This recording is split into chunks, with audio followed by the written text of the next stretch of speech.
Bonjour à tous. Même si dans le principe les courroies d'entraînement existaient déjà à l'époque des Grecs et des Romains, il s'agit de véritables produits de haute technologie.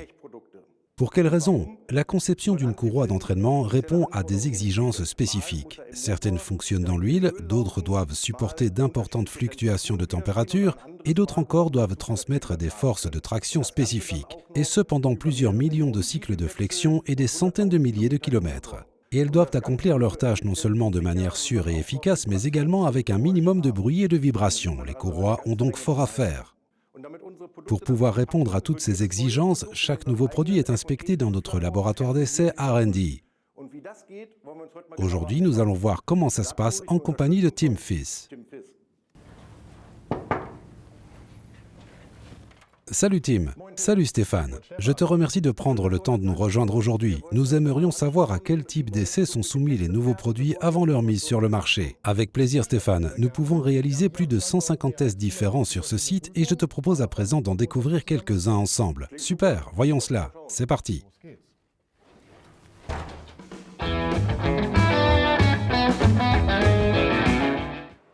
Ici, nous pouvons voir le test de résistance chimique auquel sont soumises nos courroies à bain d'huile. La courroie est plongée pendant plusieurs centaines d'heures dans de l'huile chaude contenant 25% de carburant et des additifs acides, après quoi nous l'examinons en détail au banc d'essai afin de vérifier qu'elle répond aux critères requis pour garantir la durée de vie en service escomptée. Quel est l'intérêt d'une courroie fonctionnant dans un bain d'huile? Si la courroie d'entraînement de l'arbre à cames est de type à bain d'huile, son niveau de frottement sera environ 30% inférieur à celui d'une chaîne. Il en résultera une différence d'1 gramme de CO2 à chaque kilomètre parcouru. En outre, la stabilité en longueur d'une courroie de distribution est 3 à 6 fois supérieure à celle d'une chaîne, ce qui permet de garantir un calage plus précis de la distribution. Et c'est ici que vous testez tous les types de fluides présents dans l'huile? Les fluides qui pénètrent dans l'huile ainsi que les différents types d'huile. Nous avons réalisé plusieurs centaines de mélanges associant des huiles à de l'acide, à de l'huile usagée, à de la calamine et à des résidus de combustion, autant de milieux chimiques que nous avons ensuite chauffés et dans lesquels nous avons plongé les courroies. Ensuite, nous testons les courroies pour vérifier qu'elles offrent toujours une résistance optimale et ne présentent aucun défaut. Il s'agit ici de notre chambre d'essai d'ozone qui permet de tester la résistance à l'ozone de tous les mélanges de caoutchouc. Quel est le problème avec l'ozone? L'ozone est un gaz naturel présent partout dans l'air. Il est réactif et attaque les substances organiques telles que le caoutchouc. L'ozone provoque l'apparition de fissures en surface qui doivent impérativement être évitées.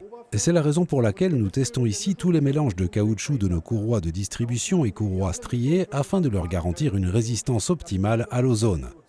Il est donc impossible d'empêcher l'ozone de venir au contact des courroies? Effectivement, on ne peut pas l'empêcher puisque l'ozone est présent partout dans l'air. Ok.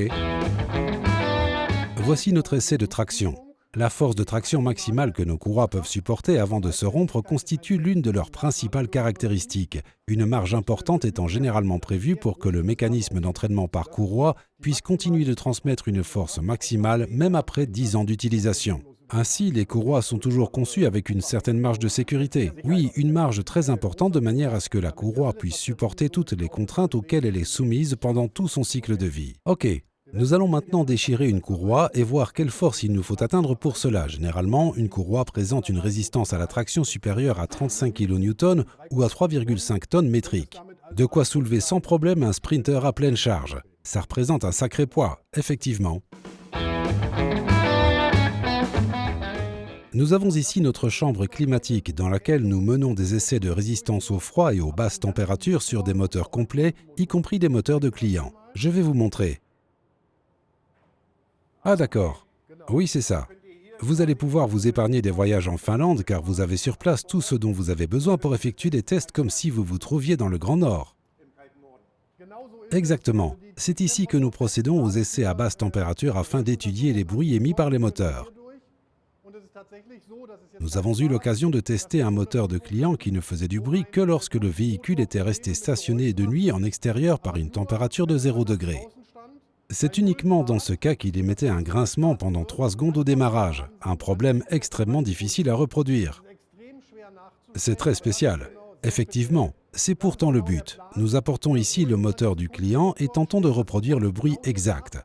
Si nous parvenons à le reproduire fidèlement, nos collègues du développement produit commenceront alors à optimiser la courroie dans le but d'éliminer ce bruit. Tim, on dirait que l'ambiance va se rafraîchir. Tu as tout à fait raison. Voici nos bancs d'essai à basse température où l'on teste la résistance au froid des courroies à une température de moins 40 degrés. Il fait vraiment froid. Imagine que tu te trouves dans une station de ski et que tu as laissé ta voiture garée à l'extérieur pendant la nuit. Lors du démarrage du moteur le lendemain matin, la courroie sera gelée lorsqu'elle commencera à tourner autour de la poulie. Elle doit rester élastique dans de telles circonstances et ne pas se plier afin d'éviter que le mélange de caoutchouc ne commence à se craqueler. C'est pourquoi les courroies sont soumises à plus de 100 démarrages sous une température de moins 40 degrés afin de vérifier leur souplesse de fonctionnement. Je ne pars pas aussi souvent au ski. Il fait plutôt froid ici. Allons nous réchauffer.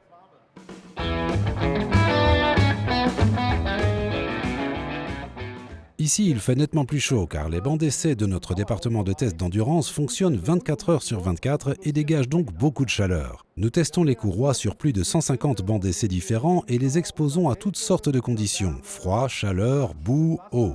Toutefois, l'essentiel de notre travail consiste à tester le fonctionnement en continu des courroies sous haute température afin de contrôler leur durée de vie en service. Je cours 5 km par jour sur mon tapis de course, mais ce n'est pas tout à fait pareil, n'est-ce pas?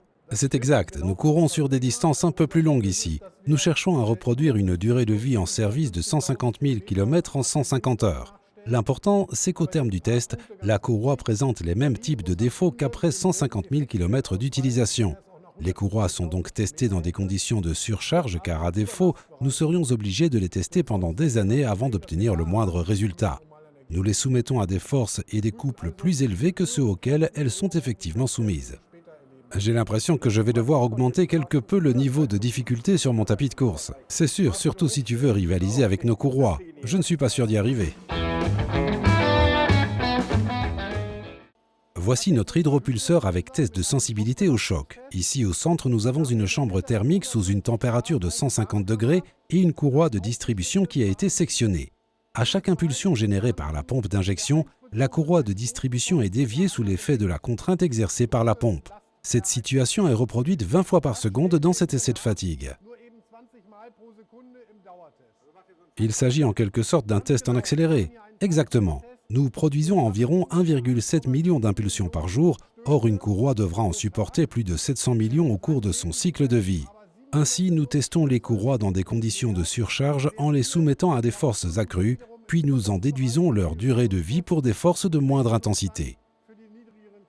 Ce qui signifie là encore que vous vous êtes laissé une marge de sécurité. Exactement.